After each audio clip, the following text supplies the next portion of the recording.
ఏర్పరిచినటువంటి committee ద్వారా ఇవాళ ముగింపు సందర్భంగా మన నర్సంపేట పట్టణంలో సర్వాయి పాపన్నను స్మరించుకుంటూ ఏదైతే మా రోజు వీరన్న అని చెప్పి అన్నగారు చెప్పారో మా రోజు వీరన్న పెట్టిన సంఘమే ఇది. 1976లో గౌడ జన హక్కుల పోరాట సమితి మోకుదెబ్బ, చాకల హక్కుల పోరాట సమితి సాకిరావు దెబ్బ, ఎరకల హక్కుల పోరాట సమితి ఎరకల కుర్రు, లంబడి హక్కుల పోరాట సమితి లంబడి నంగరబేరి, మాదిగ హక్కుల పోరాట సమితి మాదిగ దండోరతో పాటు ఈ బడుగు బలైన వర్గాల ప్రజలందరూ కూడా రాజ్యాధికారం రావాలని చెప్పి 350 సంవత్సరాల క్రితమే సర్వాయి పాపన్న ఆలోచించిండు. ఆ ఆలోచన మరోసారి ముందుకు తీసుకొచ్చాడు మా రోజు వీరన్నకు విప్లవ అభినందనలు తెలియజేస్తూ మిత్రులారా, ఇప్పటివరకు అన్న చెప్పినట్టుగా గౌడ కులస్తులే కాదు, గతంలో ఏదైతే డాక్టర్ బిఆర్ అంబేద్కర్ గారిని దళితులు ఓన్ చేసుకున్నారని చెప్పి మా దళిత నాయకులు అని చెప్పి గతంలో ఉంటే వల్ల బడుగు బలైన వర్గాల ప్రజల అందరి ఆశాజ్యోతి అయినటువంటి అంబేద్కర్ గారిని ఎట్లయితే అందరం ఐక్యం చేసుకున్నామో ఇవాళ సర్వాయి పాపన్న గౌడ కులస్తులు ఒక్కరే కాకుండా కుమ్మరి కమ్మరి దూదేకుల బడుగు బలైన వర్గాల ప్రజలతోటి 350 సంవత్సరాల క్రితమే యుక్త వయసులో మరి 12 మందితోటి ఒక చిన్న సైన్యాన్ని తయారు చేసుకొని అప్పుడున్నటువంటి మొఘలాయి పాలకులకు వ్యతిరేకంగా, ఇక్కడ ఉన్నటువంటి స్థానిక దేశముఖులకు వ్యతిరేకంగా, స్థానిక రాజులకు వ్యతిరేకంగా, స్థానిక దొరలకు వ్యతిరేకంగా బడుగు బలైన వర్గాల ప్రజలకు ఏదైతే పన్నుల రూపంగా చేస్తా ఉన్నారో, దోపిడీ చేస్తా ఉన్నారో, రాజయుద్ధ చేస్తా ఉన్నారో, అత్యాచారాలు చేస్తా ఉన్నారో ఇవన్నిటికి వ్యతిరేకంగా ఆ రోజు పాపన్న మరి 12 మందితోటి సైన్యాన్ని తయారు చేసుకొని దాదాపు 12,000 వరకు తీసుకొచ్చి దాదాపు 20 కోట్లను కొల్లగొట్టి అప్పుడున్న దేశముఖులను మొఘలాయి పాలనను తరిమి కొట్టినటువంటి మునగాడు ఎవడంటే అది సర్వాయి పాపన్న.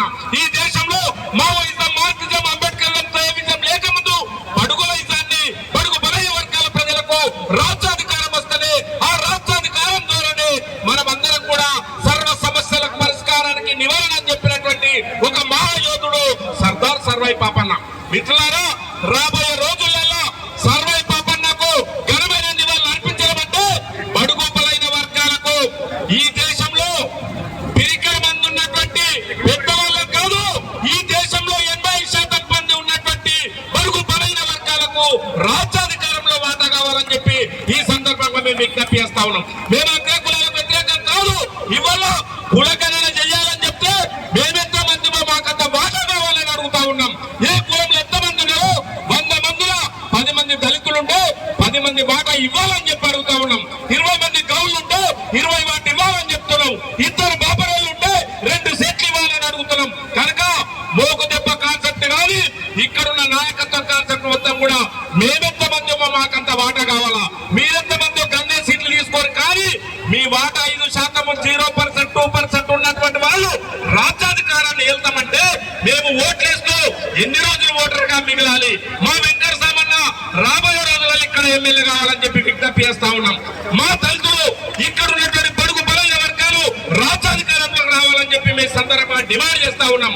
కనుక ఏదైతే కాంగ్రెస్ పార్టీ కులగణనకు చేస్తామని చెప్పి ఎన్నికల మేనిఫెస్టోలో మరి చేసినో ఇవాళ రాబోయేటువంటి స్థానిక సంస్థ ఎన్నికల లోపు కులగణన చేయాలని చెప్పి కోరుతా ఉన్నాం. కులగణన ఒక గౌళ్ళకు ఒక బీసీలకు కాదు కదా, అందరికీ ఎవరు ఎంతమంది ఉన్నారో వాళ్ళకి ఆ వాటా ఇవ్వాలని చెప్తా ఉన్నాం.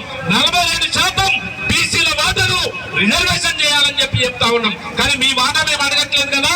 ఇవాళ మాదిగ దండోర ఏదైతే ఆ రోజు ఈ మోకు దెబ్బ పుట్టినప్పుడే మాదిగ దండోర పుట్టింది, మా రోజు వీరన్న నాయకత్వంలో వచ్చింది. ఇవాళ 100కు 100% మాదిగ దండోర ఎస్సీ వర్గీకరణకు మేము సపోర్ట్ చేస్తా ఉన్నాం. రాబోయేలలో కూడా ఏదైతే ఆదివాసులను ఎస్టీలను కూడా వర్గీకరణకు మేము పూర్తిగా సపోర్ట్ చేయడం జరుగుతుంది. కనుక మిత్రులారా, రాబోయే రోజులలో గ్రామ స్థాయి నుంచి స్థానిక సంస్థల ఎన్నికల్లో మీరందరూ కూడా మన వాళ్ళందరూ కూడా వార్డు మెంబర్ మొదలుకొని ఎమ్మెల్యేల వరకు కూడా గెలవాల్సినటువంటి అవసరం ఉంది. ఒక దళితుడికి ఒక్కగానే అవకాశం వస్తే మనం అక్కడ సపోర్ట్ చేద్దాం. ఒక ఆదివాసీ నాయకుడికి వారి రిజర్వేషన్ వస్తే అక్కడ సపోర్ట్ చేద్దాం. కానీ బీసీగా మనకు అవకాశం వచ్చిన కాడ, జనరల్ గా అవకాశం వచ్చిన కాడ రాజకీయ పార్టీలని పక్కన పెట్టి మన వాళ్ళని మనం గెలిపించుకున్నప్పుడే మరి మన సమస్యలన్నిటి పరిష్కారానికి అవకాశం ఉంటుంది. కనుక రాబోయే రోజులు ఇలాంటి ఉద్యమ నాయకులైనటువంటి కత్తి వెంకట స్వామి లాంటి వాళ్ళను రాజకీయాలకు చట్ట సభలకు తీసుకెళ్తేనే ఉద్యమకారులు తీసుకెళ్తేనే రాష్ట్రంలో ఏజెన్సీ పేరిట ఉన్నటువంటి లైసెన్స్లన్నింటినీ కూడా రద్దు చేయడం జరిగింది.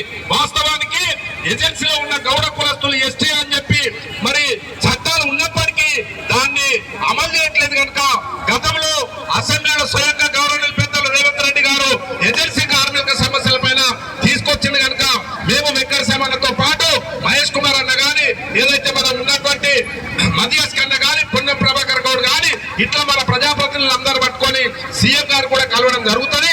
ఏజెన్సీలో స్పష్టంగా విభజన చట్టంలో కూడా ఆఖరికి తెలంగాణ ఆంధ్ర విభజన చట్టంలో కూడా ఏజెన్సీలో ఉన్న గౌడ కులస్తులు ఎస్టీలు అని చెప్పి గుర్తించడం జరిగింది. కానీ దాన్ని అమలు చేయడంలో లేట్ అవుతుంది కనుక దాని కొరకుతో పాటు గౌడ కులస్తులకు కుల దామాష ప్రకారం అన్ని రంగాల్లో రిజర్వేషన్ కావాలని చెప్పి వృత్తి పైన హక్కు పూర్తి హక్కు కావాలని చెప్పి ఈ వృత్తిలో ఉన్నటువంటి ప్రమాదాలు నివారించాలని చెప్పి ఈ దీనికి 5 లక్షల నుంచి 10 లక్షల ప్రమాద బీమా తీసుకురావాలని చెప్పి ఎన్నికల ముందు జనగామ జిల్లాకు సర్వాయి పాపన్న పేరు పెడతామని చెప్పి కాంగ్రెస్ పార్టీ చెప్పింది. మొన్న చర్చ కూడా తీసుకొచ్చారు కనుక త్వరలోనే ఆ జనగామ జిల్లాకు సర్వాయి పాపన్న పేరు పెడుతూ ఏదైతే ట్యాంక్ బండ్ పిల్ల గతంలో 3 కోట్ల రూపాయల నిధులు విడుదలైనాయి మరి రేపు రాబోయేటటువంటి వర్ధంతి లోపు ఆ పాపన్న విగ్రహాన్ని ట్యాంక్ బండ్ పైన పెట్టే ప్రయత్నం కూడా మేమందరం కూడా చేయడం జరుగుతుంది కనుక రాబోయే రోజులలో మీరందరూ కూడా ఐక్యంగా ఉండి సర్వాయి పాపన్నకు నివాళులు అర్పించడం అంటే ఒక ర్యాలీ చేసో ధర్నా చేసో ఇక్కడ కనీస మీటింగ్ పెడితే కాదు. సర్వాయి పాపన్న కోరినట్టుగా బడుగులకు అణగారిన వర్గాలకు మేమెంత మంది మాకంత వాటా వచ్చినప్పుడే రాజ్యాధికారంలో వాటా దక్కినప్పుడే నిజమైన పాపన్నకు నివాళులు అర్పించడం జరుగుతుంది కనుక ఆ దిశగా మీరందరూ కూడా రాజకీయ పార్టీలు పక్కన పెట్టండి. ఎవరు ఏ పార్టీలు ఉన్నా మనవాడికి అవకాశం వచ్చిన దగ్గర ఐక్యంగా 80% ఉన్నటువంటి ఎస్సీ ఎస్టీ బీసీ మైనారిటీ ప్రజలందరూ ఐక్యం కావాలా, రాజ్యాధికారాలు వాడ కొరకు ప్రయత్నం చేయాలా. ఆ దిశగా మీరందరూ కూడా ప్రయత్నం చేస్తూ కోరుకుంటూ ఈ అవకాశం ఇచ్చిన మీ అందరికీ పేరు పేరు ధన్యవాదాలు. జై